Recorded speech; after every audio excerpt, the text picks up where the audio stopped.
Grade beam মাটি বরাবর করবেন না গ্রেড বিম মেঝে লেভেল প্লিথ লেভেল গ্রেড বিম করবেন? গ্রেড বিমের নিচে গাঁথুনি করবেন না গ্রেড বিমের উপরে গাঁথুনি করে মেঝে করবেন? তো আমি বলবো আমরা যেরকম এরকম মাটি লেভেল গ্রেড বিম করতেছি, গ্রেড বিমের মাটি লেভেল গ্রেড বিম করার পর এর উপরে আমরা গাঁথুনি করে আমরা মেঝে যতটুকু হাইট হবে এর উপরে গাঁথুনি করে আমরা কাজ করব। আসলে এই ক্ষেত্রে কি কি সুবিধা আছে?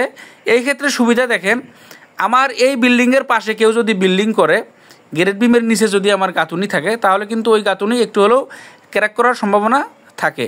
আর যখন গ্রেড বিমের উপরে আপনি গাঁথুনি করে মেঝে করবেন তখন কিন্তু এই ক্র্যাকটা করার সম্ভাবনা থাকবে না, এবং আপনার কাজ কিন্তু 100% কোয়ালিটি সম্পূর্ণ হবে।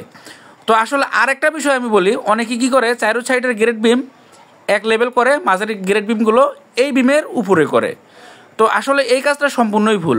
প্রত্যেকটা গ্রেড বিম 100% টানা রাখতে হবে। আমরা যেরকম এরকম টানা দিছি, এক লেভেল গ্রেড বিম করতে হবে, তারপর কিন্তু আপনার এই গ্রেড বিমের কাজ সম্পূর্ণ করতে হবে। তো আরেকটা বিষয় দেখেন, এখানে গ্রেড বিমের নিচে আপনি ইটের সোলিং ব্যবহার করবেন না, গ্রেড বিমের নিচে এরকম আমাদের মতো কাঠের তলি ব্যবহার করবেন। তো আমি বলবো এরকম কাঠের তলি আপনারা যদি ব্যবহার করেন এই কাজটা কিন্তু 100% কোয়ালিটি সম্পূর্ণ। আপনি যদি এখানে 1000 ইট যদি আপনি ব্যবহার করেন, এই 1000 ইটে অপচয়। কেন অপচয়? এই গ্রেড বিমের নিচে যে ইটের সোলিংগুলো করা হয় এগুলো কিন্তু 100% কোয়ালিটি সম্পূর্ণভাবে করা হয় না। যেমন মাটি কিন্তু সঠিকভাবে বসে না, এই ইটের সোলিং কিন্তু কিছুদিন পরে দেখা যায় ডেবে যায়। তো আসলে এই ইটের সোলিং কিন্তু কোনো কাজে আসে না। আর এখানে একটা জিনিস দেখেন, ইঞ্জিনিয়ার সাহেব যখন একটা প্ল্যান করে গ্রেড বিমের মাটির নিচের কাজের কিন্তু প্রত্যেকটা কাজে ক্লিয়ার কাভারিং সবসময় বেশি থাকে। তো আসলে গ্রেড বিমের নিচে ইটের সোলিং করে গ্রেড বিম করতে হবে এমনটা কিন্তু ওনারা কখনোই বলে না।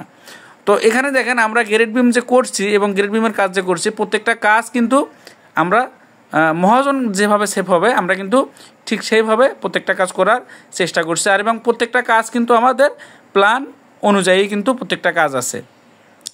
আরেকটা বিষয়, বিম কলাম জয়েন্টে অবশ্যই বিম এবং কলাম জয়েন্টে এই যে এখানে দেখেন বিম এবং কলাম জয়েন্টে আমাদের কিন্তু এই দেখেন বিম এবং কলাম জয়েন্টে আমাদের কিন্তু একটা করে রিং দেওয়া আছে।